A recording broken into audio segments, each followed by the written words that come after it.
do a complex M&A transaction in the higher education space, effectively testing the law through mechanisms that allowed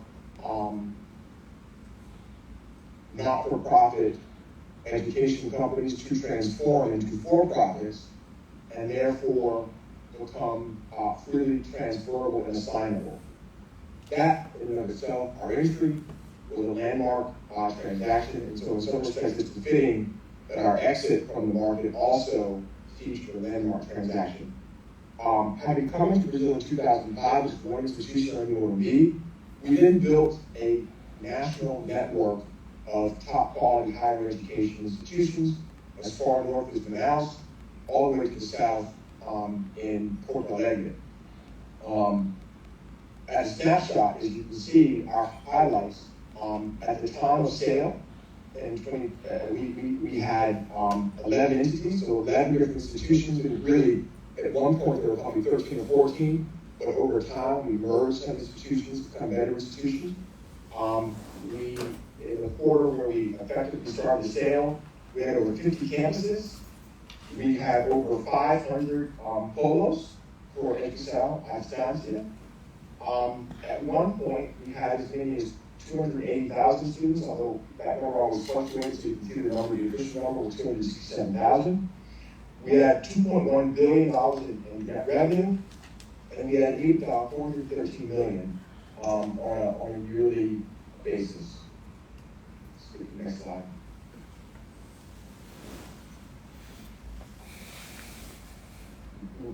So, after our board made the decision that we were going to exit Brazil or consider exiting Brazil, that set off what was effectively a global auction process.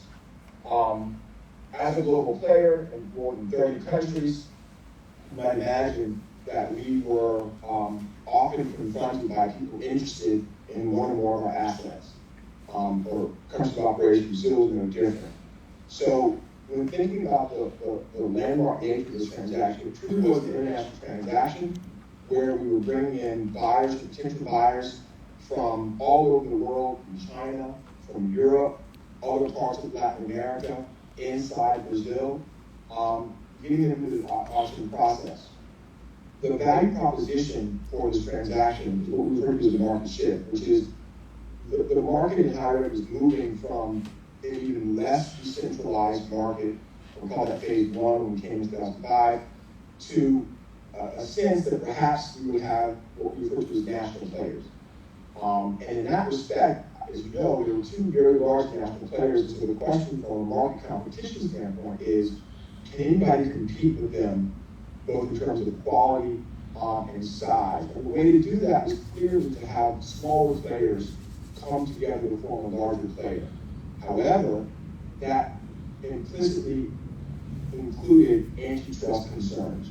We knew that going in, and so one of the first things that we did in constructing our auction process was to scope out and to plan for potential antitrust risks and include that as one of the big factors in terms of who would proceed through the different bidding gates.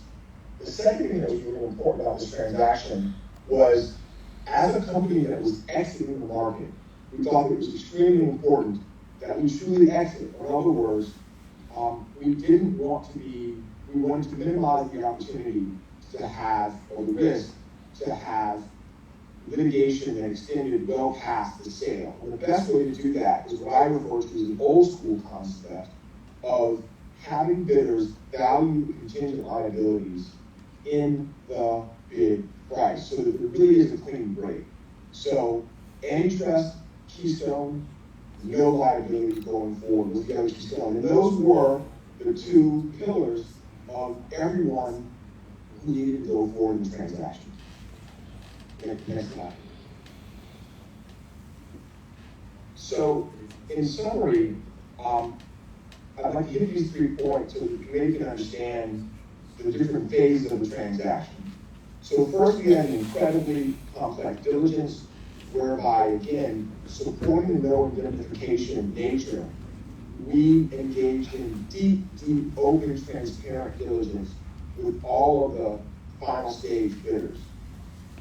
In listening to the equities presentation of SmartFit, the founder noted the complexities of COVID.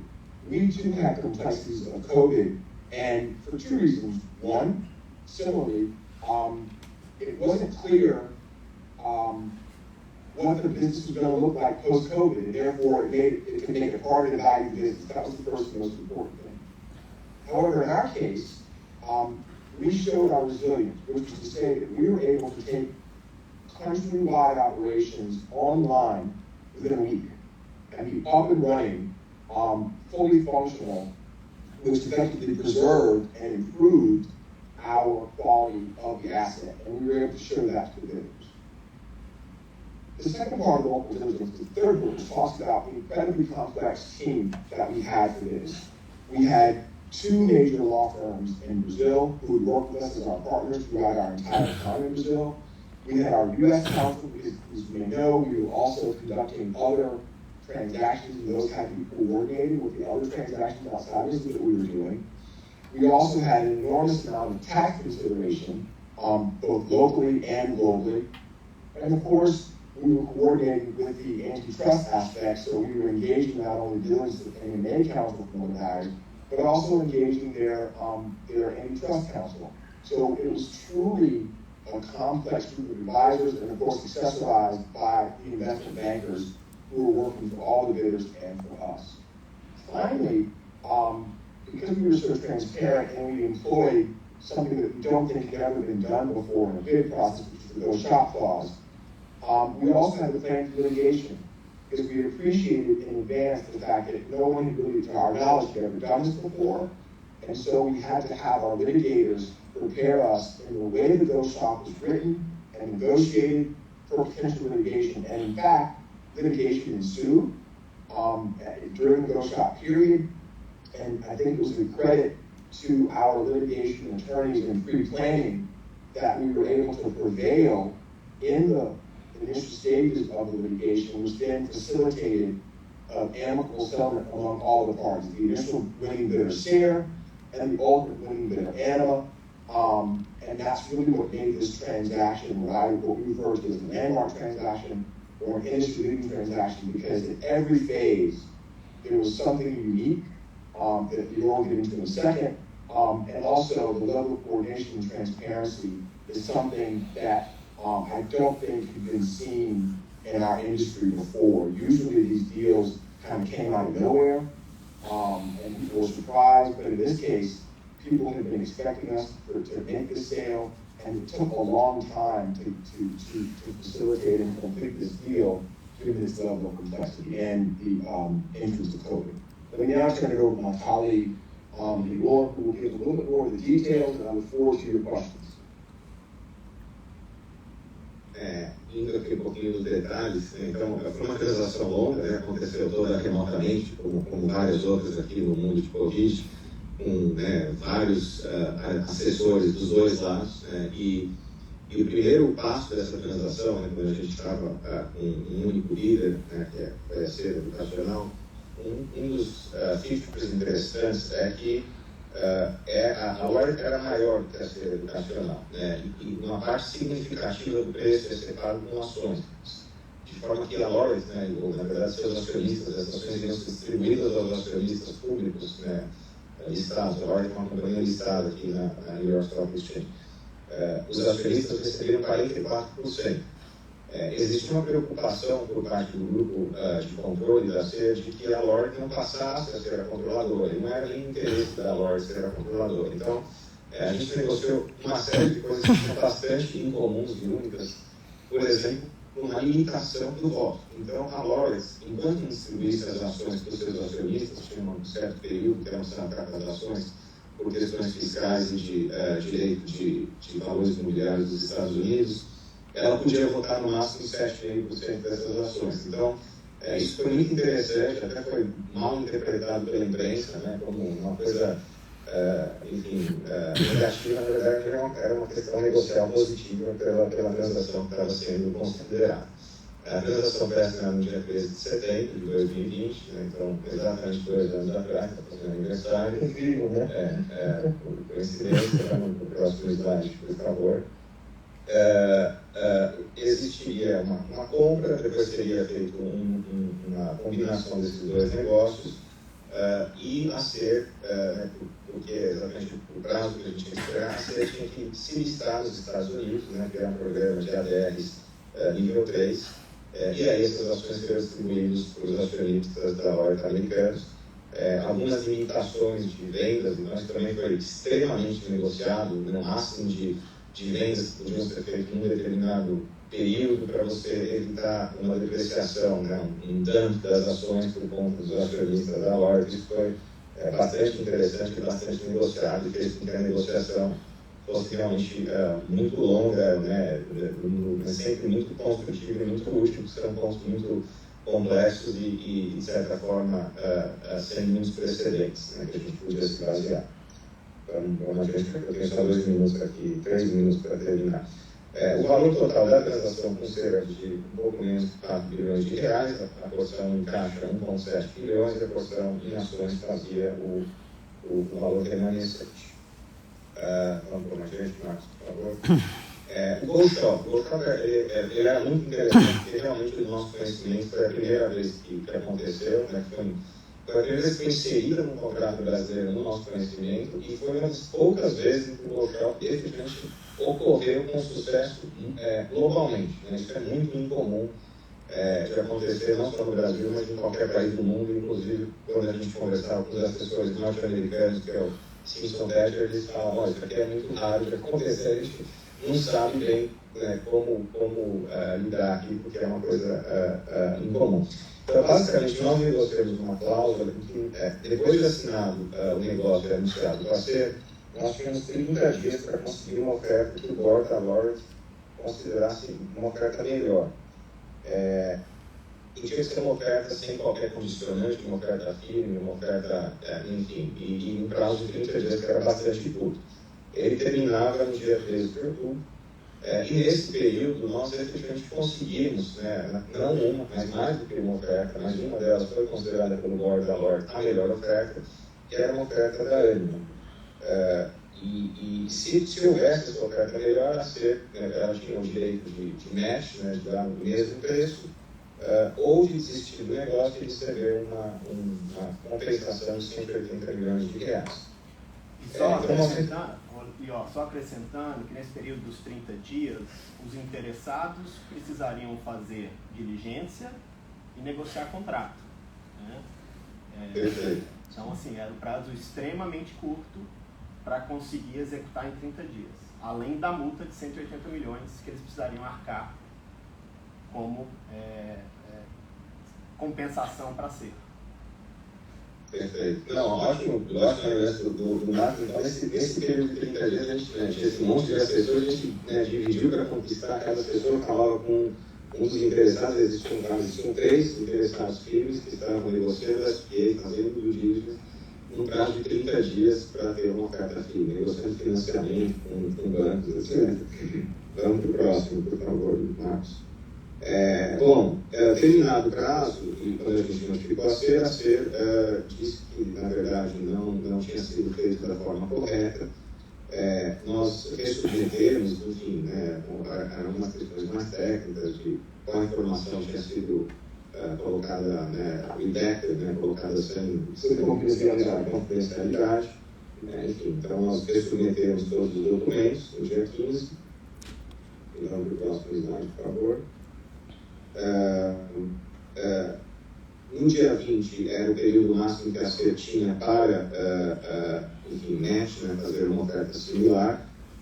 E aí nós fomos notificados que a SER tinha entrado na justiça e tinha obtido uma medida liminar na justiça, na Vara Empresarial de São Paulo, de que a gente não poderia completar a transação com a Anima. Basicamente dizendo que a nossa notificação para eles tinha sido imprópria, que a oferta da Anima era uma oferta condicional, porque eles tinham dado commitment letters de bancos que não eram papéis com garantia firme, que estavam sujeitos a condições como cláusulas MEC e outras condições desse tipo. Então, a gente foi surpreendido no dia 20 com essa notificação. Então, aí foi um trabalho intenso, muito intenso, dos times contenciosos, né, enfim, de preparar uma resposta para o juiz e mostrar que, na verdade, a gente tinha cumprido o prazo, que essas partes sobre confidencialidade que a gente colocou no contrato eram partes que não tinham importância e que a oferta da ANIMA era tão firme quanto qualquer oferta que existe no mercado, né? Não era diferente do que se vê no mercado.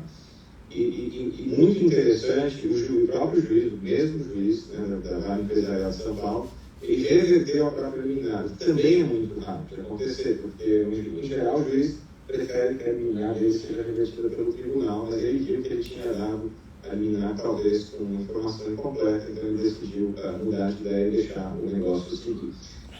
E aí, então, nós negociamos também muito rapidamente, com muita intensidade, um acordo, né, um settlement com a própria C, e no dia seguinte nós conseguimos assinar com a ANIMA um deal que foi melhor para nós, foi ótimo para a ANIMA, e também a C acabou saindo com 180 milhões de reais no bolso e uma opção de adquirir 2 ativos que faziam parte do grupo Laureate, que eles negociaram com a ANIMA. Eles acabaram decidindo não exercer essa opção no final. Vamos lá. Bom, a ANIMA venceu, eles pagaram 4 bilhões e 400, então significativamente mais do que a oferta da SER. Era uma oferta totalmente em dinheiro, né? Então 3,7 bilhões em dinheiro, mais dívida de 600, tinha um pequeno earn-out. Também, como a SER não tinha absolutamente nenhuma indenização, né? Foi o clean break que o Rick falou que era muito importante para a Laureate, e que é muito incomum também quando você está comprando uma companhia fechada no Brasil. A Laureate, embora subsidiária de aberta, era uma companhia fechada, então isso foi também uma grande vitória estratégica na forma que foi conduzida a transação. E também interessante, a gente falou pouco, mas tinha um pouco de overlap de antitrust com relação a um ativo específico que era a FMU, né, com a ANIMA. E a ANIMA também fez uma estratégia muito inteligente, que ela conseguiu um comprador antecipado antes da oferta para esse ativo, que foi a Farallon. Então a Farallon financiou e já compraria o ativo sem ele passar pela ANIMA, o que tirava qualquer preocupação de custo do negócio e, portanto, foi fundamental, e foi uma estratégia da própria ANIMA, fundamental para que esse negócio tivesse sucesso. Aqui, Leório, eu só complementaria que a proposta da ANIMA ela foi 15% maior do que a proposta da SER comparativamente, e assim, eu não estou nem considerando que a proposta aqui era all cash, enquanto que a proposta da SER era cash plus shares. E se a gente considerasse o earnout, era uma proposta quase 20% maior do que a proposta originalmente que a gente tinha com a SER. Então ela era significativamente superior. Então, vamos saber para as perguntas.